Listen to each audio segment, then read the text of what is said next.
Hey guys, this is Ashley with Marshflower Studio. In this video, I'm going to do a reveal on how my cover has turned out.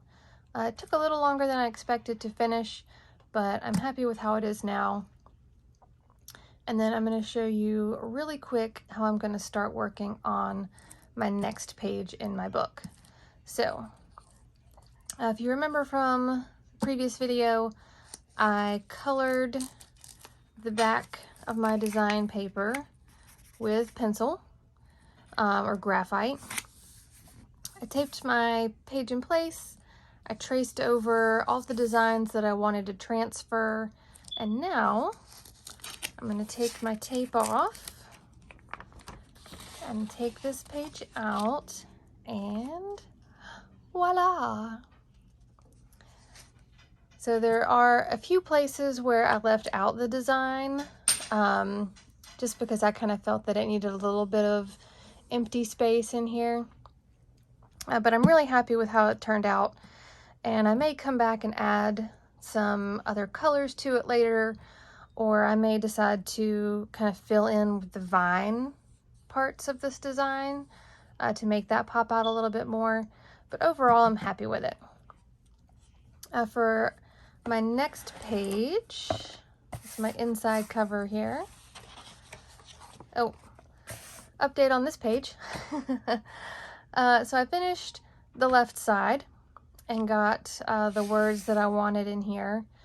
They originally were going to go on the right side of this page, but I just felt like this was a little too busy to put the words over top of. So I kind of sprayed it with spray paint to kind of tone down some of the colors a little bit. And then I liked how some of the kind of marker designs on top were looking, but they kind of disappeared with some of the paint. So I came back with my black permanent marker and added some of these back. Overall, I'm really happy with how it looks right now. So I'm going to leave it the way it is. The back side of that page, I'm a little less excited about at this point. So I'm probably going to take this next page and end up gluing these two together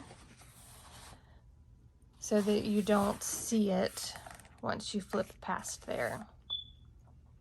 So I've sort of started working on an idea for this page, but it doesn't go along with this lovely little thing that I've typed out here to work on. So you can definitely skip back and forth between pages. You can work on multiple pages at once, just depending on where you are in your thought process. A lot of the pages that I do require things to be wet, which requires time to dry before you can move on with other steps. So I found this little saying. I typed it up in the fonts that I liked, and instead of tracing these this time, I actually printed it out as a mirror image. So I flipped it so that I can come in with a pencil, or in my case, I have a bunch of these bone tools that I've used for different crafts over the years. I'm going to take my bone tool and I'm going to rub across all of these words. And as we saw kind of before, when I do that, it's going to transfer some of this ink to the paper. So I'll give you a little demonstration here. I'm going to rub some of these. And I feel like using the bone tool is just a little faster. Oh, my tiny tornadoes making their presence known out there. I feel like it's a little faster than doing the pencil, and it definitely doesn't give you some of those like line effects that you'll get if you're using a pencil to do this. So real quick, I'll flip this up and we'll see how we're doing. I don't want to move it too much. That's what I'm going for. I didn't need it to be super dark, but I'm going to do something really cool with it later on.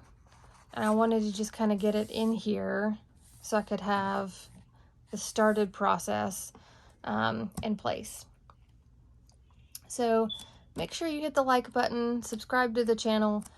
If there's anything that you would like to see me do in this art journal, any processes, techniques that you've maybe seen other places and you want to see someone do, you know, kind of in person, instead of just the finished product, pop those in the comments and I will work on them.